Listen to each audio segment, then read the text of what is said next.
नमस्कार, स्वागत है आप सभी का एनएफ न्यूज पर। मैं हूं आपके साथ रोहित। भगवा और भारत माता को स्वीकार करने वाले मुसलमानों का आरएसएस में स्वागत है। जी हां, मोहन भागवत की दो टूक और ये प्लानिंग क्यों? एक तरफ प्रधानमंत्री नरेंद्र मोदी का रमजान में ईद के टाइम गिफ्ट देना, मोदी किट देना, और फिर आरएसएस की तरफ से इस तरीके के बयान आना। हालांकि आरएसएस में मुस्लिम लंबे वक्त से हैं, लेकिन अब इसकी चर्चा बहुत ज्यादा क्यों हो रही है, इसी पर चर्चा करेंगे। वरिष्ठ पत्रकार पंकज प्रसून मेरे साथ हैं। पंकज जी, बहुत बहुत स्वागत है आपका। मोहन भागवत जो कुछ कह रहे हैं, जो विचार है, वो इतना मुखर होकर अब मुस्लिमों के लिए बातें क्यों हो रही हैं, वो चाहे बीजेपी से हो चाहे आरएसएस से?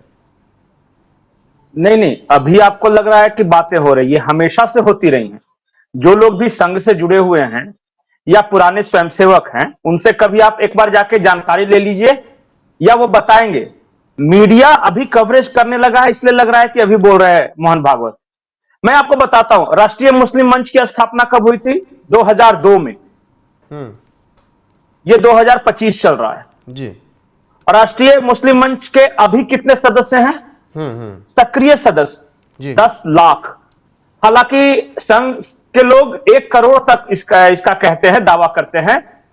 लेकिन जो सबसे मिनिमम जो बताया जाता है, जो कि विरोधियों द्वारा बताया जाता है कि 10 लाख के आसपास लोग हैं, इससे ज्यादा नहीं। 10 लाख से 1 करोड़ तक लोग सक्रिय सदस्य हैं। और उससे पहले, अभी 2002 की बात नहीं कीजिए, जब राम मंदिर आंदोलन हुआ, उस वक्त सिकंदर बख्श, आप में से बहुत सारे लोगों ने नाम नहीं सुना होगा जी। उस वक्त वो केरल जैसे राज्य के गवर्नर भी बनाए गए थे एक बार। और वो दक्षिण भारत से आते थे, माफ कीजिए, वो केरल के थे लेकिन गवर्नर बनाए गए थे। अब बताइए, जब से राष्ट्रीय स्वयंसेवक संघ है तब से मुसलमान इसमें हैं। जैसे जैसे जैसे विस्तार होता चला गया तो संख्या बढ़ती चली गई। पहले भारतीय जनता पार्टी 2 सदस्यों वाली पार्टी थी, तो शायद नहीं दिखाई दे, अब ज्यादा दिखाई देते हैं। देखिए, एक होता है नैरेटिव और एक होता है हकीकत। हकीकत यह है कि एक थे मौलाना वहीदुद्दीन, इन्होंने और केसी सुदर्शन साहब ने, जी, जो राष्ट्रीय स्वयंसेवक संघ के सरसंघचालक हुआ करते, उन्होंने राष्ट्रीय मुस्लिम मंच की स्थापना की थी। अभी जिसके इंद्रेश कुमार संयोजक हैं। बहुत सारे लोग तो ये सोचते हैं कि इंद्रेश कुमार जी ने ही शुरू किया था इसे। नहीं, तो इसलिए कह रहे हैं ना, संघ राष्ट्रवाद के मुद्दे पर चढ़ता है, हमें मां भारती को परम वैभव तो ये नैरेटिव पंकज जी कैसे सेट हुआ कि आरएसएस मुस्लिमों की विरोधी है? नहीं, ये नैरेटिव इतने साल तक कैसे चलता रहा? इसलिए से सेट हुआ कि इस देश में कांग्रेस का शासन था और वामपंथियों के हाथों में शिक्षा थी। ये वैचारिक मतभेद थे। देखिए, एक जो सबसे मूल मतभेद है संघ में या फिर जो हमारे देश के राइट विंग में और वामपंथी में, वो ये कि संघ का दृष्टिकोण ये है कि भारत पुण्य भूमि है और भारत का इतिहास बहुत गर्व वाला इतिहास रहा है और हमें यहीं के लोगों के साथ मिलकर नए भारत, श्रेष्ठ भारत की स्थापना करनी जी। उनका पूरा का पूरा विचारधारा जो है विदेशी है, जैसे कि रशियन रिवॉल्यूशन से उन लोगों ने किया है। हमारे यहां एक कहावत कहा जाता था कि जब मॉस्को में बारिश होती थी तो भारत के वामपंथी अपना अपना छाता खोल लेते थे।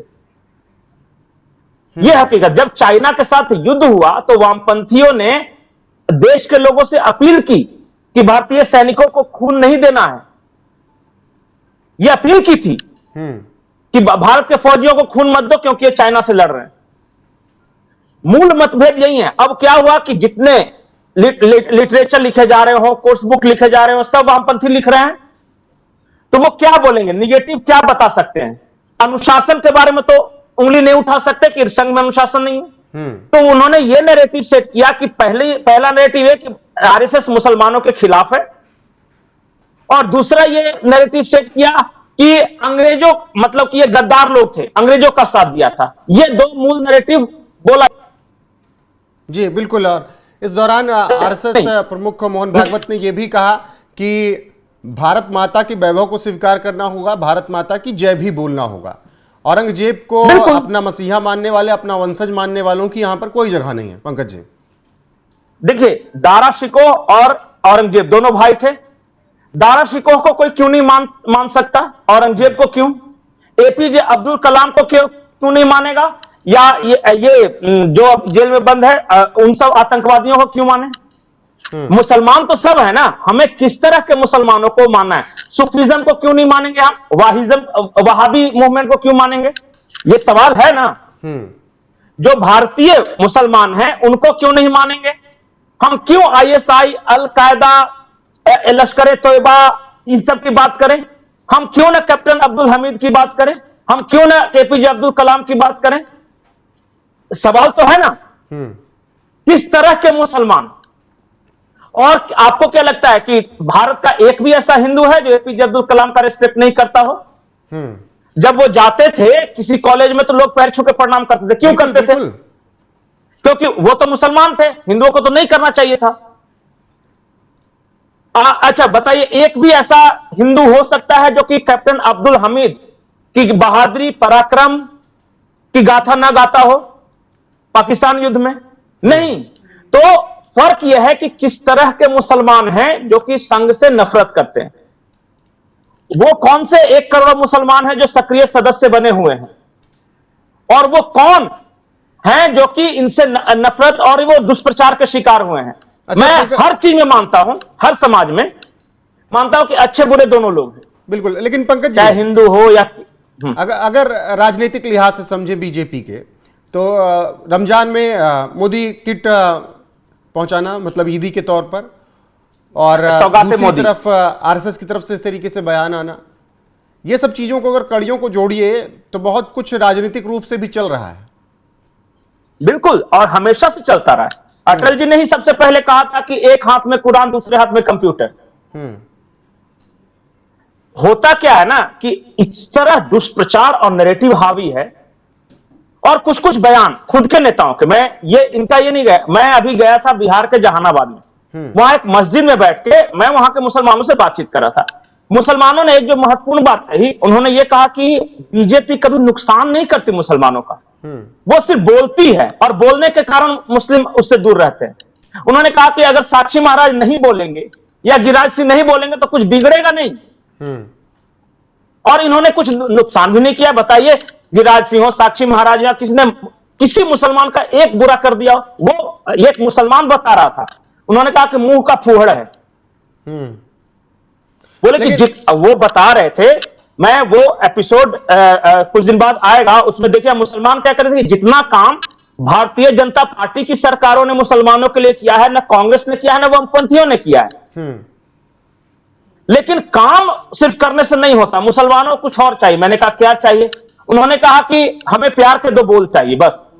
काम थोड़ा कम करो लेकिन बात करो प्यार से। लेकिन क्या यही वजह है कि तमाम ऐसे नेता हैं, वो चाहे झारखंड के स्वास्थ्य मंत्री हों, ओवैसी हों, अबू आजमी हों, मोहिबुल्ला हों, ये लोग यही वजह से परेशान हैं कि इनसे छिटक जाएंगे अगर ये सब कुछ आरएसएस करेगा, बीजेपी इस तरीके से उनको अपनी तरफ लेके आएगी? तो यही वजह है कि कह रहे हैं कि मुसलमानों को मोदी जी आप छोड़ दीजिए उनके हाल पे, क्योंकि मुसलमान तो आपको वोट करता नहीं, तो आप उनके लिए परेशान मत होइए।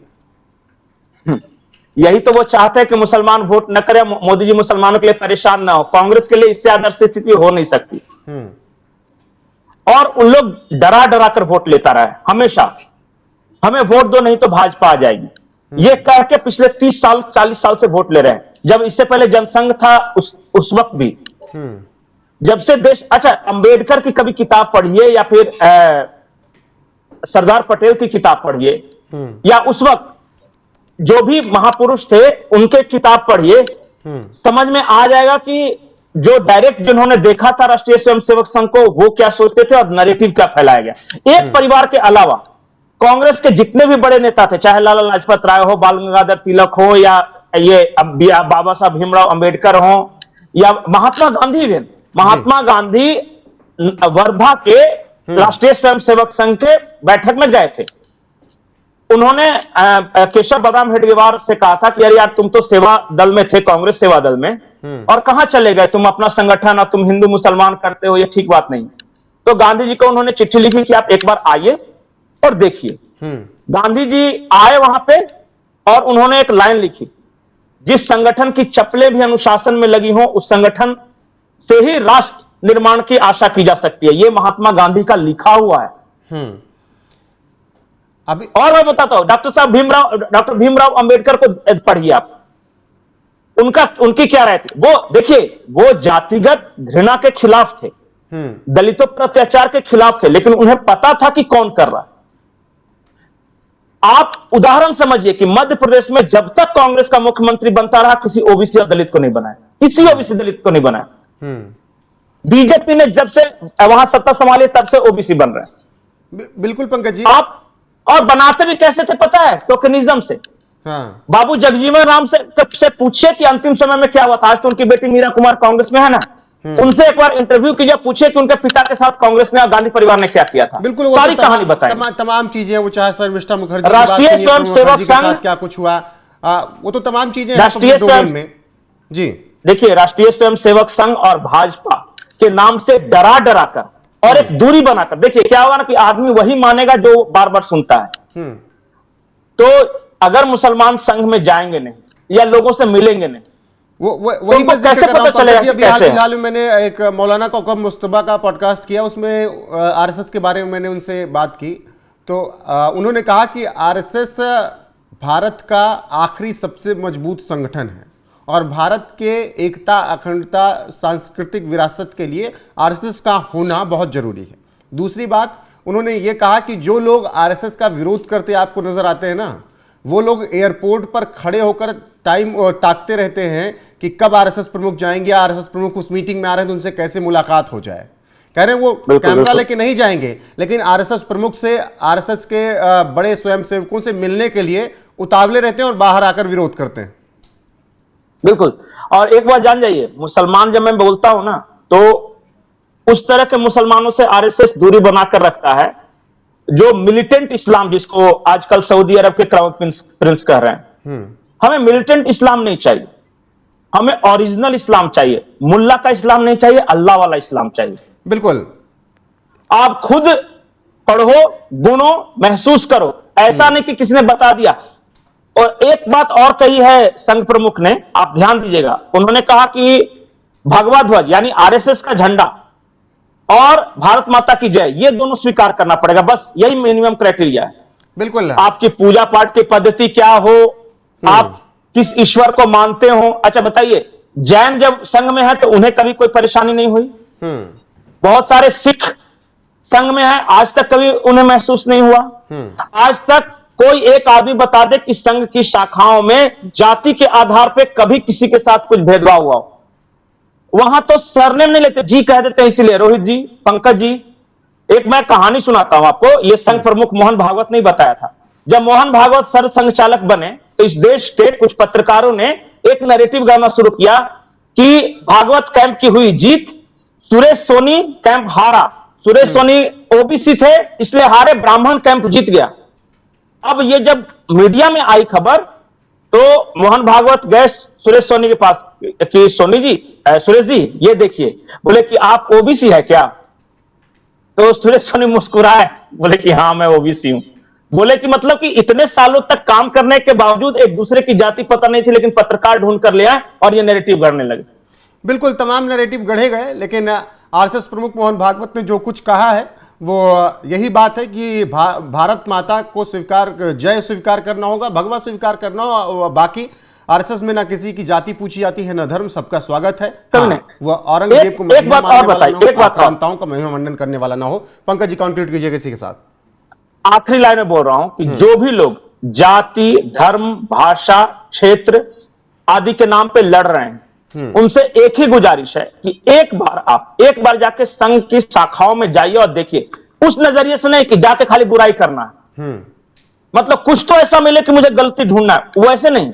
ईमानदारी से जाइए और सरल हृदय, साफ मन से जाके एक बार महसूस कीजिए और आके बताइए कि जो लिखा जाता है या जो बताया जाता है वो सही है या वहां पे क्या, वहां की सच्चाई क्या है। बिल्कुल। एक बार जाके, जब तक महसूस नहीं किया, देखिए संघ को तभी जाना जा सकता है जब आप जाके खुद महसूस करें। बिल्कुल। बाकी बताने से कोई नहीं समझ सकता। गए संघ मुख्यालय तो उन्होंने बताया कि क्या कुछ है संघ, और प्रणव मुखर्जी ने बहुत विस्तार से चीजों को बताया था। आखिरी लाइन उसके बाद उन्हें बहुत कुछ झेलना पड़ा जी। आखिरी लाइन बोल रहा हूं कि हर साल संघ का दशहरे के समय में स्थापना दिवस उसको मानिए, दशहरा मेलावा होता है। वहां हर उस विचार को आमंत्रित किया जाता है जो शांति की आलोचना करता। जैसे मुस्लिम धर्मगुरुओं को भी आमंत्रित किया जाता है, वैज्ञानिकों को, कृषि वैज्ञानिक वगैरह सबको। कौन सा ऐसा संगठन है जो अपने गाली देने वालों को बुलाता है और वो बोलते हैं और स्वयंसेवक बैठ के ध्यान से सुनते हैं? बिल्कुल। बाकी आरएसएस में पहले से ही राष्ट्रीय मुस्लिम मंच चल रहा है। मोहम्मद अफजल इसके राष्ट्रीय संयोजक हैं और इंद्रेश कुमार मार्गदर्शक की भूमिका में है। अब ऐसे में मोहन भागवत का एक बयान ये आया है कि आरएसएस में सभी का स्वागत है, वो मुस्लिम भी हो सकते हैं और बस वो आक्रांताओं का मंडन ना करते हो। बाकी आपकी राय क्या है संघ प्रमुख के इस बयान पर, कमेंट में जरूर बताइएगा। ये चर्चा कैसी लगी जरूर बताइएगा। बने रहिएगा हमारे साथ। नमस्कार।